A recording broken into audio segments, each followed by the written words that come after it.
Are we going to become data hoarders? We already are data hoarders because the storage costs have plummeted, because all of our digital tools, from digital cameras to computers, now by default store everything, make copies of it, make backups, and so forth. So we already are data hoarders.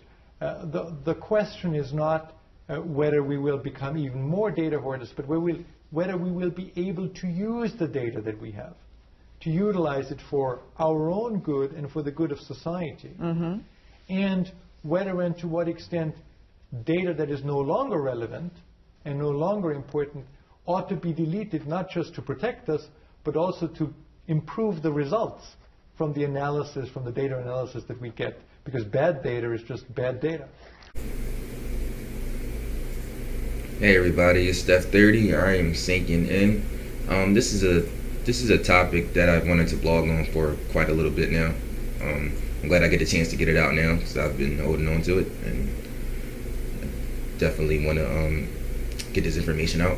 And I know there's a lot of people that already know what's going on out here, especially if you're watching this video and you decide to click on it and you see the title and you decide to keep watching it. But I just want to keep certain kind of topics like this alive and fresh in people's minds. You know, maybe you guys can look at me as your source of hidden in plain sight info when you don't have time to do the research yourself. I'll take on that role. But let's get to the premise of what I'm talking about here. As you can see in the title, privacy and anonymity is a thing of the past, or at least they're quickly being revocated, in a sense. I don't think that's a secret, but for the people who may watch who are unaware, I'm going to go ahead now and give you all a few reasons why this topic is prevalent at the time. So, I'm going to go to this article here. This is an article I read not too long ago. So Amazon just received a U.S. patent for surveillance as service through the use of unmanned aerial vehicles, which is basically a drone, in an attempt to make one-day delivery the new standard.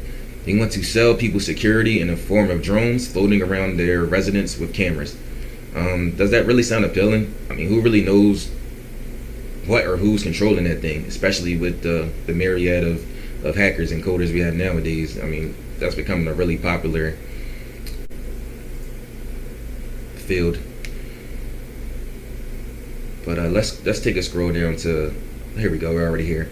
So it says, in case Amazon's surveillance capabilities weren't extensive enough with its Echo Ring and key products, not to mention all the data Amazon routinely collects on its customers, the company recently received a patent to provide surveillance as service.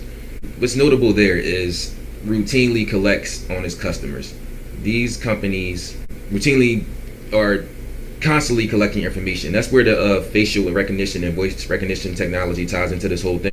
These companies are collecting any information you make available for them, meaning anything and everything, including your video and voice. Just look at the new cell phones. Not only do your pictures, videos, and other files save to your phone, but nowadays they even automatically upload to online storage right after you save them.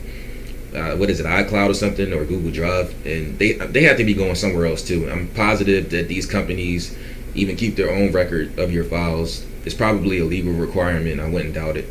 Like, why do people think that these social networks are there and they're even patented in the first place? I guess it's for everybody to stay connected and make memes, but I mean, maybe, but you got to know that these things are recording everything that they can, and permanently storing everything we say, everywhere we go, every video and voice call we make.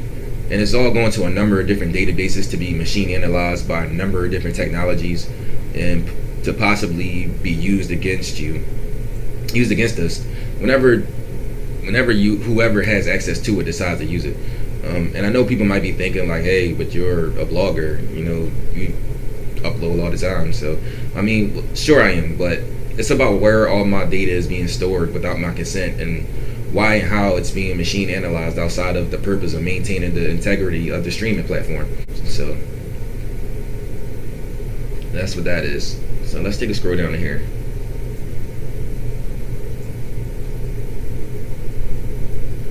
More than $1 billion for the Ring, the maker of a smart doorbell that sends a video feed customers can check and answer from their smartphone. 3 months after the deal, Amazon launched Neighbors, a crime reporting social network that encourages users to upload videos straight from their Ring security cameras and tag posts with labels like crime, safety, and suspicious.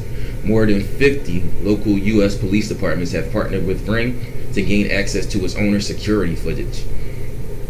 Wow, more than 50? Okay. Amazon also offers Amazon Key, a service that lets Prime members have packages delivered straight into their homes if they install its smart lock on their door and Amazon security cameras behind their homes. By the way, those Prime members are going to be drones eventually. They're going to get replaced with drones. It's not going to be human for very long. That's obvious. So you're gonna have drones in your house delivering your packages and securing your quote unquote securing your property. And note that all these things are linked. So whoever has them all in their house is constantly having their data collected from all angles. Like I said before, I mean, everything, any data that you make available for these things is collecting all of it, and it's storing it somewhere. So,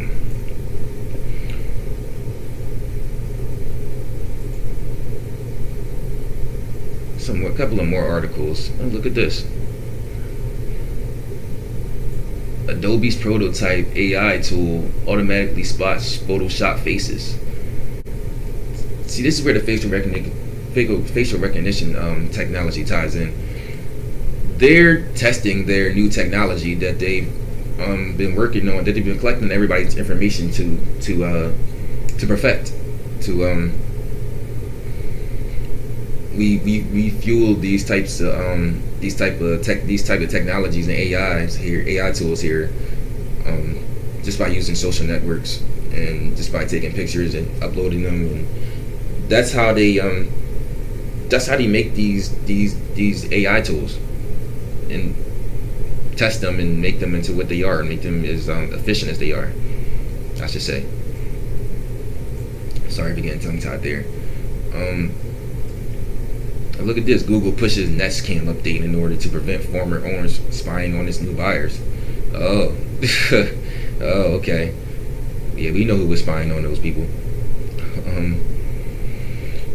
I think it's important for people to hear this information. I know it might sound like I'm kind of rambling here, but it's not really a conspiracy. It's simply about freedom of choice. And guess what happens when people are aware? This is what happens when people are aware. Here, I'll show you. Particularly young people deliberately choose Snapchat over Facebook. That tells me that if there is choice, real meaningful choice, people also know how to do it. Look at that. Facebook's use is falling after privacy scandals, data suggests. Yeah, I bet it is. Absolutely better than it is. People make a choice when they know they have one.